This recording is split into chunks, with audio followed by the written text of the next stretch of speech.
എല്ലാവർക്കും നമസ്കാരം. എല്ലാവരും സുഖമായിരിക്കുന്നു എന്ന് കരുതുന്നു. ഇതാ നമ്മുടെ ഉപ്പിലിട്ട നെല്ലിക്ക. ഇത് കാണുമ്പോൾ ചിലർക്കെങ്കിലും നമ്മുടെ സ്കൂൾ കാലഘട്ടം ഓർമ്മ വരുന്നുണ്ടാവുമല്ലേ. ഉപ്പിലിട്ട നെല്ലിക്കയും മാങ്ങയും അതുപോലെ തന്നെ ലൂബിക്കൊക്കെ നമ്മൾ ഒരുപാട് അടി കൂടിയിട്ടുണ്ട് ആ കാലഘട്ടത്തിൽ. പണ്ടൊക്കെ നമ്മുടെ മുത്തശ്ശിമാരും അമ്മമാരും ഒക്കെ ഇത് ഭരണിക്കകത്ത് വീടുകളിൽ ഇങ്ങനെ ഇട്ട് വയ്ക്കുമായിരുന്നു. കുട്ടിക്കാലത്ത് കയറി ഇറങ്ങി നമ്മൾ കഴിച്ചുകൊണ്ടിരുന്ന ഒന്നാണല്ലേ ഇത്. അപ്പോൾ ഇന്ന് ഞാൻ ഇതുകൊണ്ട് തയ്യാറാക്കുന്നത് നല്ല അടിപൊളി ഒരു റെസിപ്പിയാണ്. അരച്ച് കലക്കി. കുറേ പേർക്കൊക്കെ അറിയുണ്ടാവും, എന്നാൽ അറിയാത്തവരും കാണും. അതിന് വേണ്ടിയിട്ട് ഞാൻ ഇതിനകത്തുനിന്ന് 4 നെല്ലിക്ക എടുത്തു വച്ചിട്ടുണ്ട്. പിന്നെ എടുത്തു വച്ചിരിക്കുന്നത് കുറച്ച് കാന്താരി മുളകാണ്. പിന്നെ കുറച്ച് നാളികേരവും അതുപോലെ തന്നെ കുറച്ച് ഉപ്പും എടുത്തു വച്ചിട്ടുണ്ട്. പണ്ടൊക്കെ നമ്മുടെ വീട്ടിൽ അതിഥികൾ വന്നുകൊണ്ടിരുന്നത് ഇന്നത്തെ പോലെ ഫോൺ ചെയ്തു പറഞ്ഞിട്ടൊന്നുമല്ല. പെട്ടെന്നായിരിക്കും അവർ വന്ന് കയറുന്നതല്ലേ. ആ സമയത്ത് നമ്മുടെ അമ്മമാരും മുത്തശ്ശിമാരും ഒക്കെ വീട്ടിൽ കിടന്നൊരു നെട്ടോട്ടമാണ് അവർക്കുള്ള വിഭവങ്ങൾ ഒരുക്കാനായിട്ട്. ആദ്യം ഓടുന്നത് ഈ ഉപ്പിലിട്ട് എന്തെങ്കിലും എടുക്കാനായിട്ടായിരിക്കും. പണ്ട് കാലങ്ങളിൽ സ്ഥിരമായിട്ട് എല്ലാ വീടുകളിലും തയ്യാറാക്കിക്കൊണ്ടിരുന്ന ഒന്നാണ് കേട്ടോ ഈ അരച്ച് കലക്കി. അപ്പോൾ ഞാൻ നെല്ലിക്കയുടെ കായ ഒന്ന് മാറ്റിയെടുത്തിട്ടുണ്ട്. അപ്പം നമുക്കിത് ഇത്രയും കിട്ടിയിട്ടുണ്ട് കേട്ടോ.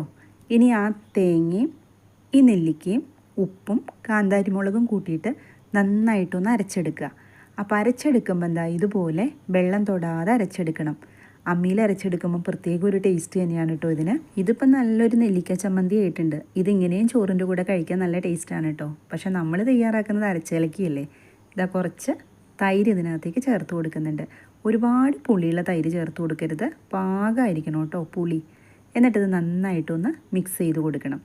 അപ്പോൾ വീഡിയോ കണ്ടുകൊണ്ടിരിക്കുമ്പം വീഡിയോ ഇഷ്ടമായാൽ സബ്സ്ക്രൈബ് ചെയ്യാതെ കാണുന്നവരൊക്കെ ഉണ്ടെങ്കിൽ ഒന്ന് സബ്സ്ക്രൈബ് ചെയ്ത് സപ്പോർട്ട് ചെയ്തേക്കണേ. ലൈക്ക് ചെയ്യാനും കമൻറ്റ് ചെയ്യാനൊന്നും ആരും മറന്നു പോകരുത്. പിന്നെ എന്നും പറയുന്ന പോലെ ആ തൊട്ടടുത്തുള്ള ബെല്ലൈക്കൺ ഒന്ന് എനേബിൾ ചെയ്ത് വെച്ചോളൂ. ഞാനിടുന്ന വീഡിയോസിൻ്റെ നോട്ടിഫിക്കേഷനൊക്കെ നിങ്ങൾക്ക് കിട്ടും കേട്ടോ. ഇനി നിങ്ങളുടെ കയ്യിൽ ഉപ്പിലിടാത്ത നെല്ലിക്കയാണുള്ളതെങ്കിൽ അതുകൊണ്ട് നമുക്ക് ഇത് തയ്യാറാക്കിയെടുക്കാം. അതും 2 രീതിയിൽ തയ്യാറാക്കിയെടുക്കാം. ആ നെല്ലിക്ക അങ്ങനെ തന്നെ ചെറുതായിട്ട് അരിഞ്ഞിട്ട് അരച്ചെടുത്തിട്ടും തയ്യാറാക്കാം. ഒരു ഇഡലിത്തട്ടിൽ വെച്ചിട്ട് ഒന്ന് ആവി കയറ്റിയിട്ട് ആ കുരു കളഞ്ഞ് ഇതുപോലെ ചെറിയ പീസായിട്ട് അരച്ചെടുക്കാം. അങ്ങനെ 2-3 രീതിയിൽ നമുക്ക് ഈ അരച്ച് കലക്കി തയ്യാറാക്കിയെടുക്കാം. പക്ഷേ ഉപ്പിലിട്ടതുകൊണ്ട് തയ്യാറാക്കുമ്പം ഒരു പ്രത്യേക ടേസ്റ്റ് തന്നെയാണ് കേട്ടോ. ഇപ്പോൾ ഇത് നന്നായിട്ട് മിക്സ് ചെയ്ത് കൊടുത്തിട്ടുണ്ട്. ഇത്രയും മതി. ഇനി ഇതിനകത്തേക്ക് നമുക്കൊന്ന് വറുത്തിടണം. അതിന് വേണ്ടിയിട്ട് ഞാൻ കുറച്ച് വെളിച്ചെണ്ണയാണ് ചേർത്ത് കൊടുത്തത്.